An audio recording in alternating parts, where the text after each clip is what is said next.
¿Qué tal, muchachos? Los saludo con mucho gusto. En esta ocasión les traigo un nuevo video en el área de la química, específicamente en el tema de nomenclatura de ésteres. Todo esto continuando con la línea de videos de química orgánica que pueden encontrar aquí en mi canal, y en el cual vamos a estar trabajando, dando todas las pautas para pues ponerle nombre a las estructuras químicas orgánicas. Bien, empezamos platicando sobre cómo obtenemos un éster o de dónde proviene. Aquí tenemos un pequeño texto en el cual vamos a estar leyendo de dónde provienen los ésteres. Dice aquí: los ésteres son derivados de los ácidos carboxílicos en los que se ha sustituido el grupo hidroxilo, bien, el OH, por un grupo alcoxído que se llama OR. Un éster es una combinación entonces de un ácido carboxílico y de un alcohol con la pérdida de una molécula de agua. Ya se ha visto que los ésteres se pueden formar mediante la esterificación de Fischer de un ácido con un alcohol. ¿Okay?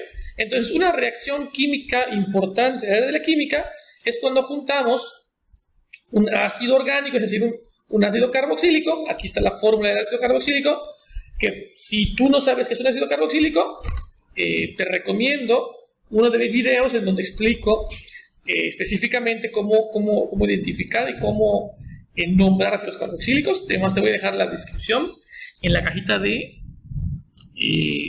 descripción de este video. Bueno, entonces un ácido carboxílico, al combinarlo con un alcohol, bien, en medio ácido, aquí es lo que significa este protón. Entonces un ácido carboxílico más un alcohol, lo que va a provocar es que obtengamos un éster. Esta es la estructura de un éster y además una molécula de agua. A esta reacción se le conoce como reacción de esterificación. Bueno, voy a explicar la reacción de esterificación paso a paso, es muy sencilla. Yo tengo aquí el ácido carboxílico, fíjate cómo tengo marcado en rojo al grupo carboxilo. Aquí tengo un alcohol, es un alcohol primario, tengo solamente aquí un OH, pero para que tú puedas apreciar mejor la reacción química y cómo se lleva a cabo, te marqué de negro el radical del ácido carboxílico y te marqué de verde el radical del OH. Incluso voy a reescribir el alcohol, fíjate que nada más estoy reescribiéndolo para que veas dónde se da el enlace. El enlace se va a dar entre el OH del grupo carboxílico y la H del OH del alcohol. Estas moléculas se van a desprender, se van a unir y van a formar lo que tú conoces como agua. Entonces, cada vez que juntamos un alcohol con un ácido carboxílico, estos elementos se unen formando agua, y lo que queda, es decir, la parte del carbonilo libre ahora con su radical, se va a juntar con el grupo alcóxido, que es así como se le conoce, al grupo oxígeno con su respectivo radical, para formar esta estructura nueva que se conoce como éster. Analicemos lo que tiene un éster entonces. Un éster tiene un radical, ¿de acuerdo? Por un lado, del otro lado hay otro radical, fíjate cómo son dos radicales a los costados, y en el centro tenemos pues el grupo funcional o la característica principal de los ésteres, que es un carbonilo pegado a un oxígeno. En este caso tenemos un COO. En otras palabras, tenemos un carbono con dos oxígenos pegados. Del lado del carbonilo hay una R y del lado del oxígeno está ligado otra R. Bueno, este, repito, es la marca, es el grupo funcional de los ésteres. ¿Cómo se ve entonces un éster? Se ve de la manera siguiente. Esta es una manera de recrearlo, esa es otra manera de recrearlo, o incluso podría estar así. Cualquier manera de las que tú veas enlazado siempre un COO junto a dos radicales, estarás encontrando a un éster. Estos 5 son estructuras básicas o generales de un éster. Bien. Bueno, vamos a aprender a nombrar estructuras que tienen esta forma de éster. Fíjate cómo aquí tenemos una, donde tengo aquí el grupo COO, aquí está, este que está aquí es el COO. Aquí tenemos un radical y aquí tenemos otro radical. Bien. Bueno, Para poder nombrarlos, yo te recomiendo hacer una división. Y la división la vamos a poner, al menos a mí me gusta mucho ponerlo, entre los dos oxígenos. Bien, siempre intenta hacer como, puede ser con tu lápiz, puede ser mentalmente, una línea divisoria en la que tú separes lo que es un oxígeno del carbonilo, porque acuérdate que es un carbonilo, del oxígeno libre. Bien, una vez que hiciste la separación, cuentas los carbonos que hay del lado izquierdo y los que hay del lado derecho. Del lado izquierdo, es decir, del lado del carbonilo, de este que tiene enlazado doble enlace con el oxígeno, hay 2 carbonos, y del lado donde está el oxígeno hay 3 carbonos. Una vez que hagas esto, el nombre sale facilísimo. Fíjate, etanoato de propilo.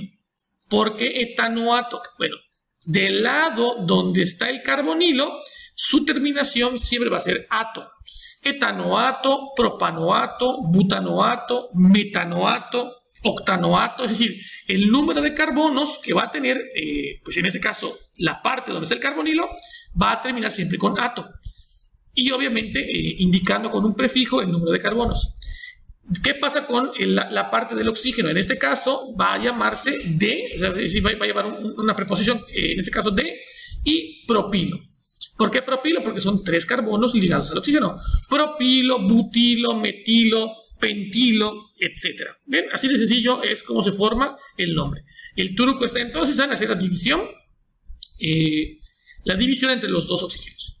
Otro ejemplo, aquí tenemos, fíjate cómo el carbonilo aquí queda a la izquierda y aquí el carbonilo está hacia la derecha. Encierro la parte del carbonilo para que no haya pierde. Aquí aparecen otra vez un carbono, 2 carbonos, o sea que es un etanoato. Y del otro lado aparecen 3 carbonos, 1, 2 y 3. Fíjate cómo la cuenta siempre el número 1 de la parte del ato, es decir, la parte del carbonilo, es el mismo carbonilo. El carbonilo siempre va a ser el 1. Y con respecto a la parte del hilo, que es decir, la parte que está pegada al oxígeno, el carbono número 1 es el primer carbón que está enlazado al oxígeno. Esta sustancia también se llama etanoato de propilo y te muestro que el etanoato de propilo puede tener diferentes formas. Siempre y cuando tú sepas hacer la división perfectamente, vas a poder nombrarlo de la mejor manera. Vámonos con otro ejemplo. Aquí fíjate cómo tengo otra vez un carbonilo con su oxígeno. De este lado hay un radical, de este lado hay otro radical. Hago la división. Y aquí divido toda esta parte que está aquí. Acuérdate que es la parte del carbonilo, es la parte del ato. Contamos carboncitos. Aquí hay 1, 2, 3, 4 y 5. Del otro lado solo hay un carboncito. Y se va a llamar pentanoato de metilo. Pentanoato porque tenemos 5 carbonos del lado del ato y tenemos solo un carbono del lado del hilo. Por eso es metilo. Vámonos con otro ejemplo. Hacemos la división. Contamos carbonos de este lado. Contamos carbonos del otro lado. Fíjate que son 2 veces el número 2 en este caso. Y se va a llamar etanoato de etilo. Etanoato por esta parte, etilo por esta parte.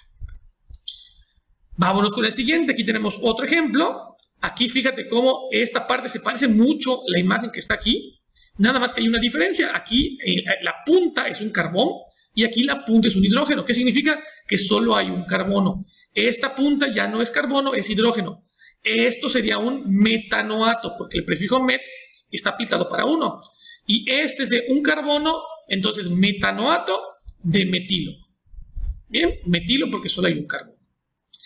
Siguiente, bueno, una vez que ya entendimos cómo funcionan los ésteres, vamos a ver un poquito estructuras más complicadas y serían los ésteres ramificados. ¿Qué pasa cuando los ésteres tienen ramificaciones?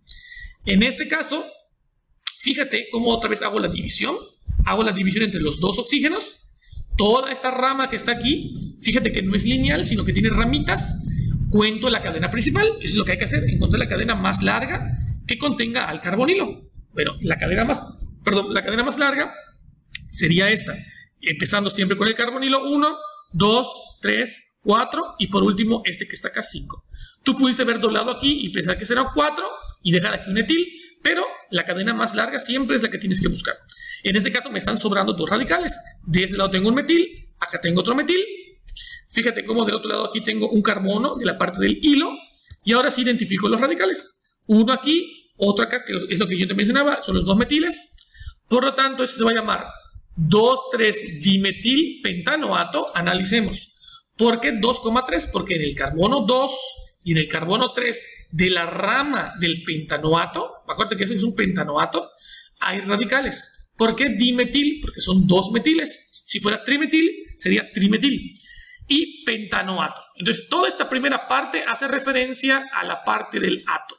Vámonos con la otra parte, es decir, la parte del oxígeno. De metilo. ¿Por qué de metilo? Porque solo hay un carbono. Así de sencillo. Vámonos con otro ejemplo un poquito más complicado. En esta ocasión hago mi división. Acuérdate que yo estoy encerrando la parte del ato. Bien, aquí hay 3 carbonos. 1, el carbonilo, 2 y 3. Y de la parte del hilo, digamos que esta parte es el propanoato. De la parte del hilo, hago y busco otra vez mi cadena más larga. Todo lo que quede por fuera de la cadena más larga, en este caso este etil y estos 2 metiles, voy a tener que nombrarlos antes de nombrar la cadena del hilo. Es decir, que va a quedar así: propanoato, nombro a la parte del ato primero. Fíjate cómo aquí no hay ningún radical. Propanoato de, y ahora sí nombro todo lo que tiene la rama del hilo. 2-etil, ¿por qué empecé con el etil? Por orden alfabético. 2-etil, porque está clavado en el número 2. Guión 1,3. Acuérdate que los números se separan con comas. Entonces sería 1,3, o sea, en el carbono 1 y en el 3 hay metiles. Como son 2, dimetil. Y cerramos con la palabra exilo. ¿Por qué exilo? Porque son 6 carbonos. En vez de decir hexano, decimos exilo. Pentilo, butilo, etc. Bien, ¿qué pasa cuando las dos ramas tienen radicales? Es decir, el primer ejemplo que te mostré con ramificaciones o con radicales estaba en la parte del ato. El siguiente ejemplo te lo mostré con la parte del hilo. ¿Qué pasa cuando tengo radicales en las dos ramas? Bueno, hago mi división. Todo es la parte del ato. Cuento mis carboncitos. Aquí son 6 carbonos, que son la cadena más larga. Todo lo que me sobra son radicales. Me voy con la parte del hilo. Cuento los carboncitos de la parte del hilo. Fíjate que todo lo que sobra aquí es un radical y aquí son 3 radicales. Y quedaría así, cada uno con su parte. Bueno, pues primero mencionamos la parte del ato. 2, 3, 4, trimetil. ¿Por qué 2, 3, 4? Porque en el carbono 2, en el carbono 3 y en el carbono 4 de la parte del ato hay metiles. Como son 3, decimos trimetil. Hexanoato, porque es en la parte del ato hay 6 carbonos. 2, 3, 4, trimetil hexanoato. ¿De quién? De 1-metil, porque en el carbono 1 tenemos un radical de 1-metil y cerramos con la cadena principal de este lado, que sería propilo.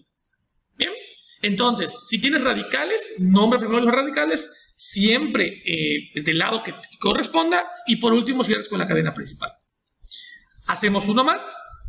Fíjate cómo ahora introducimos un benceno. Quiere decir que la parte del ato, aquí tenemos un benceno. Y del lado del propilo, es decir, perdón, no del propilo, de la parte del hilo, tenemos 2 carbonos que sería o se llamaría etilo. A esta parte le vamos a llamar benzoato, es decir, cuando tenemos un benceno pegado al carbonilo en un éster, se va a llamar benzoato. Así de fácil, benzoato, y de este lado sería etilo. Ahora bien, ¿qué pasa si el benceno, en vez de estar ligado al carbonilo, es decir, a la parte carbonílica del éster, está pegado a la parte del oxígeno del éster? Si está pegado como aquí, por ejemplo, fíjate cómo de la parte del ato tengo 2 carbonos y de la parte del hilo tengo solamente el benceno. Pues se va a llamar etanoato de fenilo. Y esa es una de las partes más complicadas, o al menos que he identificado que a los alumnos se les confunde más. Cuando tenemos un radical en forma de benceno, acuérdate que se llama fenil. Esto lo tuviste que haber aprendido cuando viste nomenclatura de aromáticos. Si no has visto nomenclatura de aromáticos, te recomiendo que vayas a ver este video, que te voy a dejar la liga en la descripción de este mismo video que estás viendo ahorita. Entonces, otra vez, como resumen, benzoato cuando está pegado el benceno a la parte del carbonilo y fenilo cuando está pegado a la parte del oxígeno. Así de sencillo. Aquí lo dice: cuando tengas el benceno enlazado al carbonilo, se llamará benzoato, y cuando tengas el benceno enlazado al oxígeno, se llamará fenilo. Bien, ¿cómo se llamará este? Fíjate cómo tengo bencenos en los dos lados. Bueno, esta parte se va a llamar benzoato y esta parte fenilo. Benzoato de fenilo. Bien, vámonos con uno más. Fíjate ahora cómo el benceno no está ligado al carbonilo, es decir, esta parte que es la parte del ato no tiene enlazado el benceno al carbonilo. Voy a regresar una diapositiva antes para que veas cómo el benceno está pegado al oxígeno aquí y el benceno está pegado al carbonilo. Ahí es cuando aplicamos lo de benzoato o fenilo. Bien, cuando el benceno no está pegado al carbonilo, se hace otra cosa. Analicemos entonces. ¿Qué vamos a hacer? Bueno, como este no está enlazado, repito, ni al carbonilo ni al oxígeno, este benceno va a actuar como si fuera un radical de la cadena principal del lado del átomo. Todo esto que es la parte del átomo, fíjate cómo la cadena principal ahora es esta. Bien, si el benceno estuviese ligado al carbonilo, sería el benceno la cadena principal. Cuando el benceno está ligado a otro carbono que no es el carbonilo en la parte del átomo, funciona como si el benceno fuera un radical. Y en este caso, ese radical es fenil. Aquí tenemos un butanoato y en el butanoato tenemos un radical que se llama fenil. Del lado del oxígeno, tenemos la cadena principal que sería dos carboncitos. También pudo haber sido uno aquí y dos acá, es lo mismo. Y la estructura química se llamaría 2-fenil-butanoato. ¿Por qué 2-fenil? Porque en la parte del átomo, en el carbono 2 del butanoato, tenemos un grupo fenil. Entonces sería 2-fenil-butanoato, porque son 4 carbonos, de 1-metil, porque en el carbono 1 hay un metil, etilo. Etilo porque son 2 carbonos en la parte del hilo. Sin embargo, esa estructura también podría conocerse como 2-fenil-butanoato de isopropilo. ¿Qué cambia entre el primer nombre y el segundo? Solo la última parte, es decir, los dos empiezan con 2-fenil-butanoato. 2-fenil-butanoato. De 1-metiletilo y aquí es de 1-isopropilo, perdón, aquí es de isopropilo. ¿Por qué isopropilo? Porque esta estructura que está aquí al completo, toda esta es un isopropilo. Este que está aquí tenemos 1, 2, 3 carbonos enlazado en el segundo carbono al oxígeno. Eso se llama isopropilo. ¿Bien? Entonces cualquiera de las dos maneras que tú llames a esta estructura está completamente bien. Y con eso, chavos, llegamos al final. Si te fijas, lo que tengo aquí es la parte de nomenclatura de aminas y amidas, que esto lo voy a explicar en otro video. Nos vemos en la próxima y que tengan muy buen día. Nos vemos.